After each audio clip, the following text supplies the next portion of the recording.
What up? T-Bob here. And Jake as well. And look at you. You done stumbled upon little OTB Saints, where we bring you all the latest black and gold coverage. Who are the Saints going to draft? Who's going to be their quarterback? What does the salary cap look like? All that information and more. Hope you enjoy it. Like, subscribe. Give us a little recap of the NFL Combine. Maybe which players stood out to you and who do you think maybe kind of hurt their case? Yeah, I was really impressed by, I know Malik Neighbors didn't run, but just being around him, and, I don't cover LSU, so just kind of seeing the LSU kids for the first time. I mean, Brian Thomas was really impressive. I think he ran, I don't remember his exact 40 time off the top of my head, but I believe it was under 4.3 or in that range.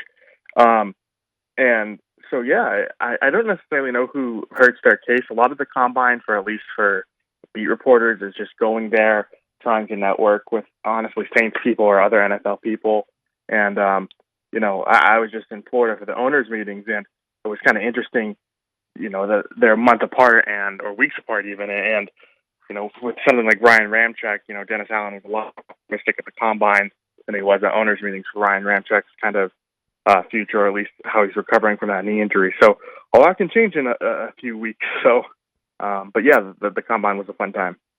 For sure. The Saints are here at 14, and a lot of people have said, hey, are they going to trade up? Are they going to trade back? I would like to see them stay put, see how the draft board falls. Is it O-line or bust here in round one? I mean, it seems like they got to go offensive tackle, right?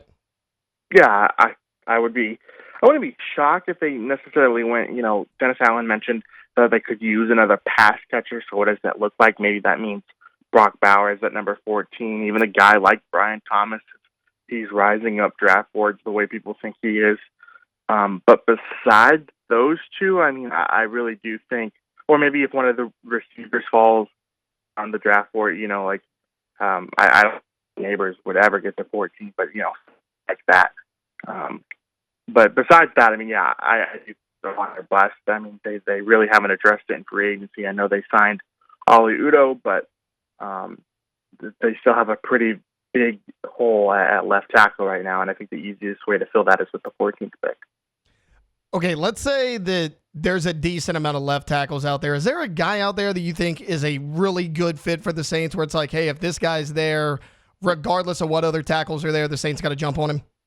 Yeah, I like Onu Fashanu, sorry. The Penn State kid.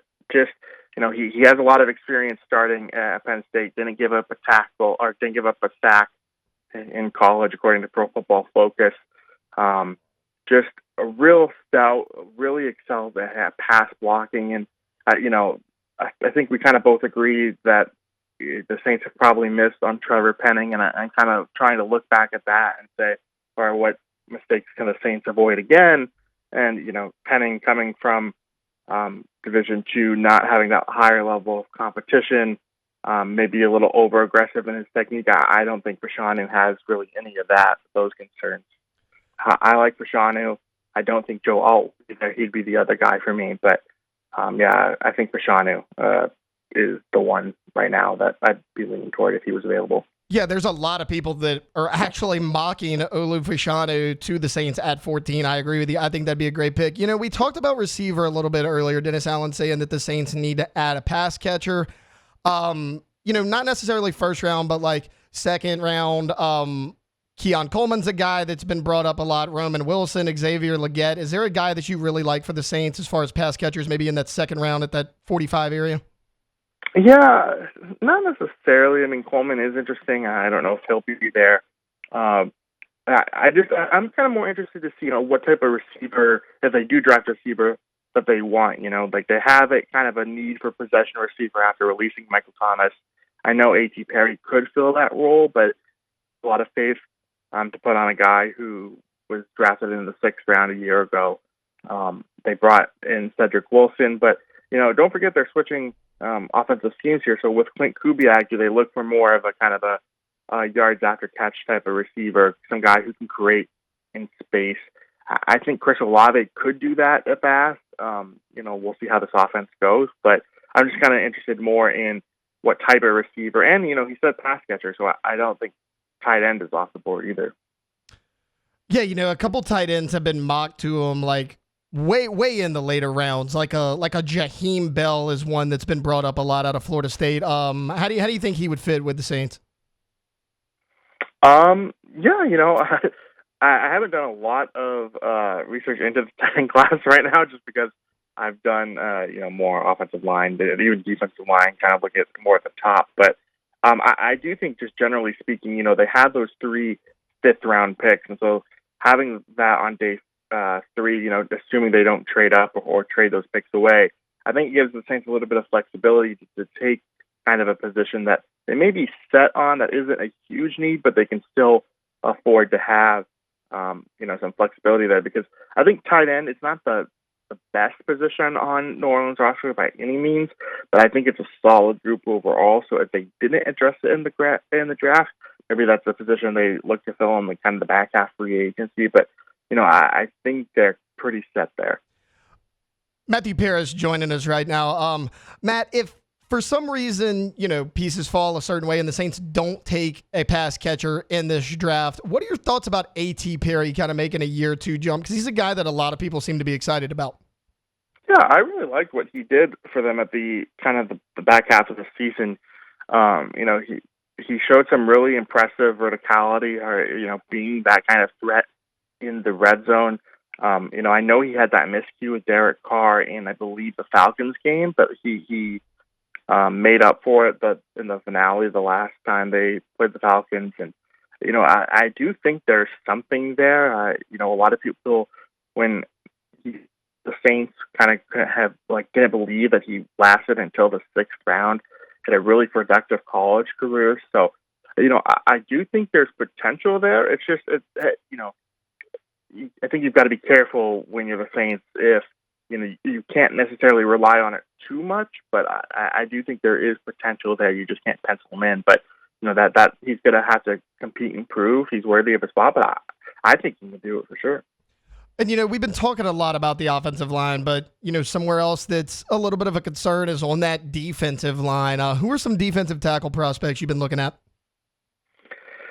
Yeah, defensive tackle I haven't necessarily looked at as much. That was actually something I was going to do today, funny enough.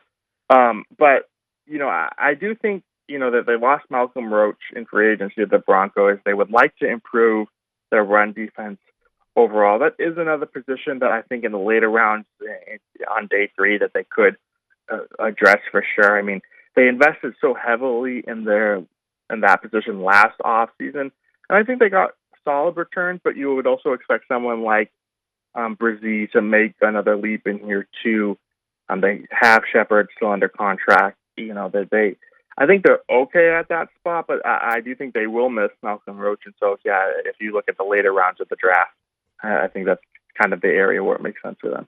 A spot that, because we talk all the time about corner, right? I mean, Marshawn Lattimore, everybody's like, oh, is he going to be traded? Is he not? Right now, it looks like that's not going to happen. And you have him, Alante Taylor, Paulson Adebo. You look really good at the corner spot, but at safety, you're pretty young. I mean, you have Jonathan Abram out there, the former first-round pick, and Jordan Howden, who did a lot of good things for you as a later-round pick last year.